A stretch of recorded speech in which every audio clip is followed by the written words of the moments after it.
Kia ora koutou, hello and welcome to the JBP Poetry Podcast. This week we get to hang out with Tessa. You can just start it off with your name and where you're from. My name is Tessa. Some people call me Zest. I'm from Lee. It's a very small town north of Auckland. Small seaside village that I grew up in. It was quite idyllic. I'm going to be in Snail's Beach for after Kiwi Ben. Oh, cool. I got some friends there. Nice. Real chill. Love that place. Cool. And can you describe where we are for anybody who might listen? Oh, we're in a very cozy little nest. A little nest-nest. Which is full of nice nooks and interesting things dangling everywhere. Good textures, beautiful art, coziness. Cool. Interesting you mentioned the textures because Justin also had about a 5-minute ramble about the different materials that you can see. It's real fun what people see. And... Are you recording it? Yeah, but... Oh. No worries. Hey, Ness. Hi! Have a cuddle? Yes.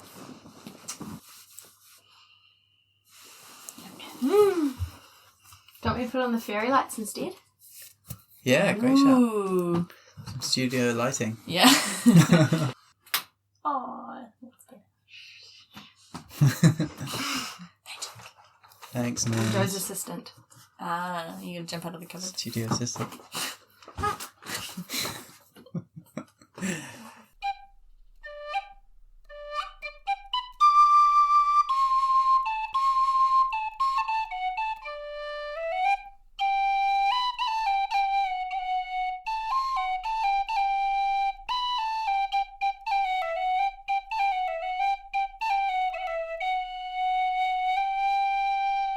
Cool. So, what do you think of when I say poetry? What does it mean to you?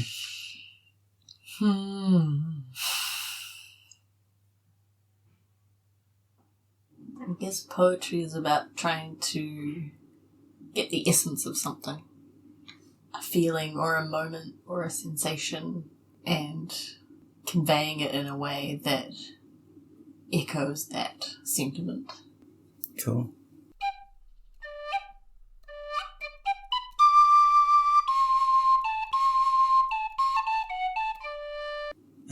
Do you have a favourite poem or song with poetic lyrics? I do. I do. It's a Rumi one. Oh, yes. I love Rumi. I think I have it on my phone. I almost brought my little book because I have a tiny little book of Rumi. Oh, really? I'd love to borrow that. I love Rumi. Yeah, that's. I really like Rumi. I kind of discovered that maybe 5 years ago, and it really resonated with me. I hadn't really connected with poetry before then, and I was at a really vulnerable time, and this person I was hanging out with introduced me to Rumi, and that was really nice. Oh, maybe I don't have it. I think the Rumi one is something about birds make great sky circles with their freedom. The door there is devastation, and when falling, they're given wings. Oh, it's just such a poetic language version as well. I'd love to be able to speak it or read it anyway. It's just like everything is already expressed in poetic terms. I don't know. It's already in phrases or kupu or thing. Oh, that's a different one, but that's also good. So there's a nice one by Rupi Kaur, who I also like, which is, I will not have you build me into your life when what I want is to build a life with you. And the poem's called The Difference. I really like that. Wow.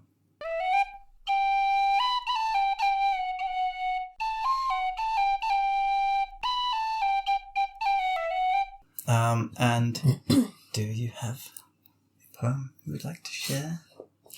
Yeah, I kind of wanted to talk a little bit about, I guess, that process. Like I was telling you before, that I don't often write poetry, and it's not something I identify as something that I do with myself necessarily. but I was... it was this tumultuous time last year, and I had just found that Rupi Kaur book, Milk and Honey, which I really loved, and I just started reading it and I read the whole thing, and it's just so beautiful. It's this amazing trajectory of a relationship as it starts, rises and falls, and conveyed in this really beautiful way, and I was feeling kind of a lot of similar emotions, and so I tried my own version, and so they're quite in the style of Rupi Kaur, and some of them I really like, and some of them, they're sort of half done. They were just the kind of spewing out of emotion. They weren't crafted or planned or any of those things. But it's interesting. I pulled this book out this morning. It's this beautiful book I bought in India. So it's got a leather cover that's got stamped, bound on some parchment, and I read some of these poems, and I was surprised, kind of at both the sentiment in them and this phrasing of it, because it's not the type of writing that I often do.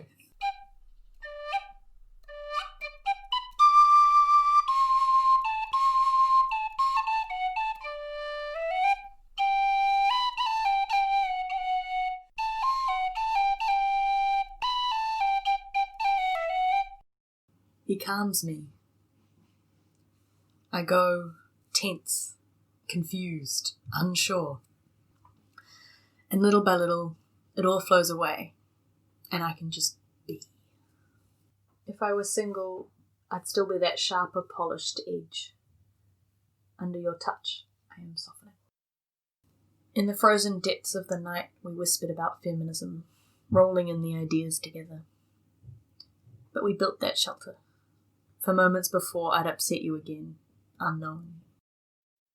You blow through me like a sudden summer storm, wild, tempestuous, draining. Yet there's no fire to the storm, only an aching and a slow trickle of dissolution. Twisting and turning, I run from the pain, dodging any inconvenient thought that doesn't paint me in a good light, until I stop, and everything catches up with me all at once.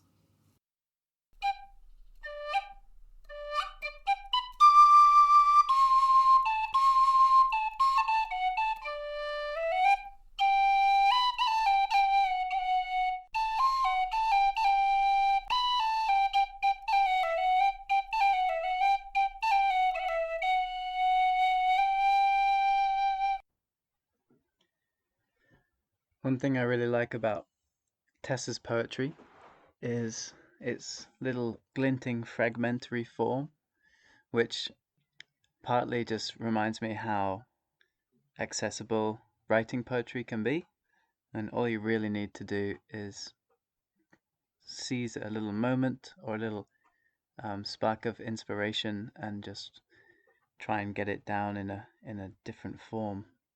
But also it's they capture these really human moments that we can all relate to in a very accessible way.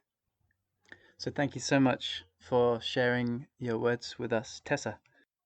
And here's a poem of my own that's been inspired by that style.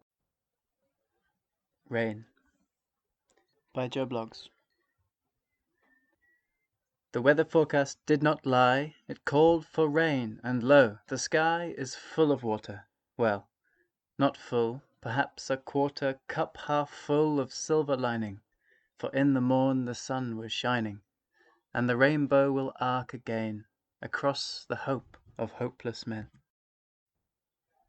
Kia ora mate whakarongo. Thank you so much for listening, and next week we get to play with Casey.